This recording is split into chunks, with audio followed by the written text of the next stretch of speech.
All right, Chapter 7, Section 3 is on simplifying radical expressions and taking nth roots. I want you to know this is like my 6th time making this video. Sometimes there's a noise in the background that was annoying. Sometimes I just did it poorly. Sometimes I didn't hit record. So don't come complaining at me because I'm working hard for you, okay? Thank you. A square root is really a second root, right? We don't put this little 2 on the shelf, but we assume that it's there. When you see this radical, we know we're doing a second root. But there's also third roots and fourth roots and any type of root you want is possible, including like a 9.8th root. A third root means, what number...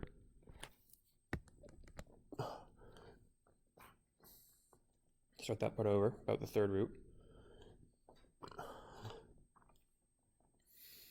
A third root means what number can I cube to get the thing inside the radical? So the third root of 8 is 2 because 2 to the third is 8.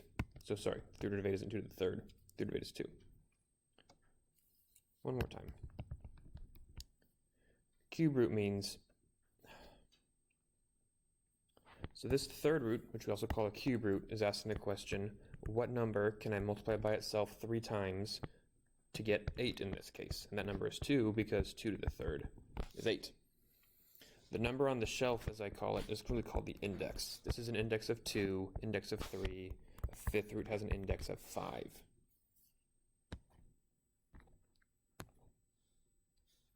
Okay, let's clear up 2 major misconceptions. One I've talked about before, one is worth clearing up again anyway. First, solving is different than evaluating. With these two statements, I have equations. X squared equals negative 64, and x to the third equals negative 64. These are not equations, they're just expressions. An equation needs to be solved. Well, it often needs to be solved. You're trying to find the value of x that satisfies the equation. It's possible there's more than one. But an expression is just calculated. This is called evaluating. Let's see what the square root of negative 64 is. So to solve this, I would square root both sides, and that gives me x equals plus or minus 8i, because I can't square root a negative number. To evaluate this, I don't do the plus or minus, it's just the positive one. If I wanted the negative root, I would ask for the negative root. The other thing to clarify is that even roots have I, but odd roots don't. So the third root of negative 64 is actually just plus or minus, it's just negative 4. Negative 4 to the third is negative 4 times itself 3 times. There's an odd number of negatives, so it can come out negative. Sorry, I just wrote equals negative 4, but it's really x equals negative 4. I'm going to stop being crazy now. The third root of negative 64 is also just negative 4. There's no plus or minus, and there's no I. There's just the one root.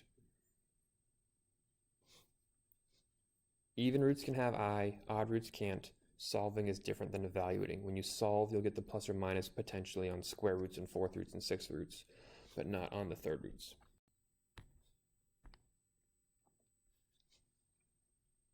Okay, I'm going to simplify these. This should just be straight review. You know that 40 is 4 and 10, 4 is 2 and 2, and 10 is 2 and 5. So I just made a factor tree that shows that 40 is 2 to the third times 5. And what we typically do is look for pairs, because the square root needs 2 pairs. So there's a pair that comes out. These two didn't have pairs of the same value, so this is just 2 root 10. That's a fine way to do that. What I think is better is to recognize that 40 is just 4 times 10, and the square root of 4 is 2. I think that's the best way, but that's not always so obvious or simple. The factor tree always works. Throw in some variables, and the game doesn't change too much. So 72, I know is 36 times 2, and the square root of 36 is just 6. So the 6 is going to come out, but the 2 stays behind. Now for the variables with their powers, I'm going to take their power and divide them by 2. I'm dividing by 2 because this is a square root. If it was a third root, I would divide it by 3. The reason you divide by 2 is because we're looking for pairs. Like x to the fifth means you have 5 x's being multiplied. There's a pair and there's a pair. Division by 2 is finding pairs. 5 divided by 2 is 2 remainder 1. Don't think about 2.5, do remainders like you're back in grade school. 2 remainder 1. This means 2 x's come out, 1 x stays behind. So take the y to the 6th. 6 divided by 2 is 3 remainder 0. That means that 3 y's come out, no y's stay behind. That is the simplification. This might not look that much simpler, but it's going to make calculations and other processes later on much easier to do, which is why we simplify how we do. Okay, here's a third root. With a third root, I'm not looking for pairs, I'm looking for triples. So 250 is 25 and 10. 25 is 5 times 5, and 10 is 5 times 2. The triple now, not the pair, but the triple is these 5s. What we really just found was the third root of 125 equals 5. But there's still a 2 left over. So the 5 comes out, but a 2 stays behind. Then we look at the powers on the variables. I'm going to do 8 divided by 3 this time, because the index is 3. I'm looking for triples. 8 divided by 3 is 2, remainder 2. So 2a's come out, and 2a's stay behind. If I was simplifying with fourth roots, I would divide by 4, and I'd look for quadruples, groups of 4.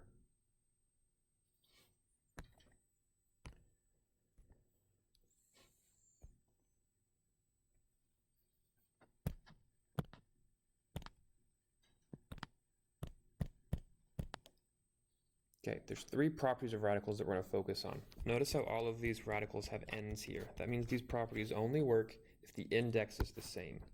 If I was trying to do a square root times a third root, it's substantially more complicated. So these will all be like square roots times square roots, or third roots and third roots. If you multiply radicals, the stuff inside multiplies. If you divide radicals, you can split that up into 2 separate radicals. If you're adding radicals, you have to have the exact same number inside the radical, but if you have the same number inside the radical, you add up the coefficients, just like you're combining like terms of variables. So root 10 times root 30 is root 300, and then that can break down because it has 100 inside of it. The square root of 100 is 10, so this is just 10 root 3. The third root of 16 divided by the third root of 2 can become the third root of 16 over 2. I can just divide the numbers. It's the third root of 8. And the third root of 8, you know, is 2. This property here, I mean, all these properties can go in both directions, but this one in particular can be nice in both directions, because suppose I had something like the square root of 3 divided by 4. Well, I can turn that into root 3 over root 4, which can just become root 3 over 2, because I know that root 4 is 2. So that's pretty nice. Okay, this last one I'm going to do some multiplying and simplifying of like terms. 2 times 4 root 3 is 8 root 3. The coefficients multiply. The numbers inside the radicals don't. Well, in this case, there weren't any numbers inside this radical. Coefficients multiply.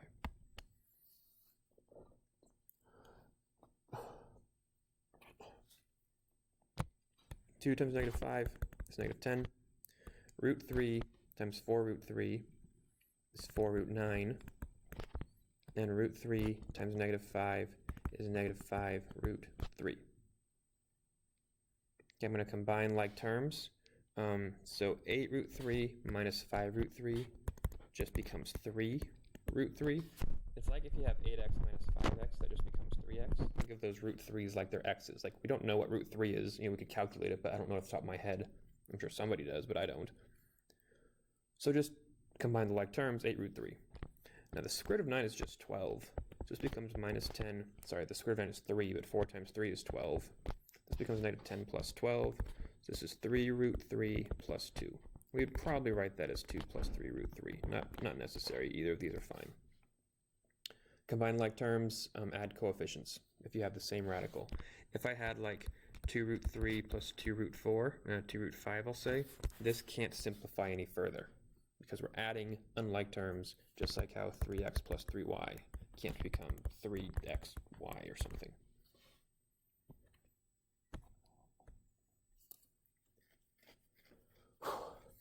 The last thing we'll talk about is rationalizing these expressions if there's a radical in the denominator. There's this property, I guess this rule in math where we don't like having radicals in denominators. We also don't like having decimals in denominators or fractions in denominators. We want denominators to be whole numbers. That makes them easier to interpret, easier to read, easier to work with. So always multiply by 1. I multiplied the top and the bottom by root 15 over root 15. That gives me 7 root 15 on top, but it gives me the square root of 15 times the square root of 15 on the bottom. Well, the square root of 15 squared is just 15, so it's 7 root 15 over 15. It's a much easier fraction to work with and find common denominators if the denominator is a whole number. So here, multiply the top and the bottom by root 20. Now, just so you know, root 20 can break down. Root 20 is, I think, 2 root 5, yes. So if I wanted to turn this into 2 root 5 first and multiply the top and the bottom by root 5, I could. So I'll show that option in a second also, but let me finish this way. Root 19 times root 20 is root 380. Root 20 times root 20 is just 20. Root 380 can break down. I know that 380 is 19 times 20. I know that because I just did it. 20 is 4 and 5. 4 is a pair of 2s. So the 2's come out. 5 times 19 stays behind. This will become 2 root 95 over 20. And the 2 and the 20 can reduce to become root 95 over 10. Doing it that way is sweet. But the other option, let me switch colors. The other option was to recognize that root 20 is 2 root 5. Multiply the top and the bottom by root 5, and you'll get your root 95 over 2 times 5, which is root 95 over 10. Same thing. I think the yellow way is a little bit better. Simplify first, but you can do whichever your heart leads you to. You know, it's math, so follow your heart. You've been hearing that your whole life, I'm sure. This top right one has a binomial on the bottom. When there's a binomial on the bottom, you multiply the top and the bottom by what we call the conjugate. The conjugate is where you just take the sign in the middle and switch it. But notice how the top and the bottom are getting multiplied by 4 plus root 5. That's because you have to be multiplying by 1 to not change the value. Okay, I can say these expressions are equal to each other because I'm multiplying by 1, therefore not changing the value, so I can keep chaining up these equal signs.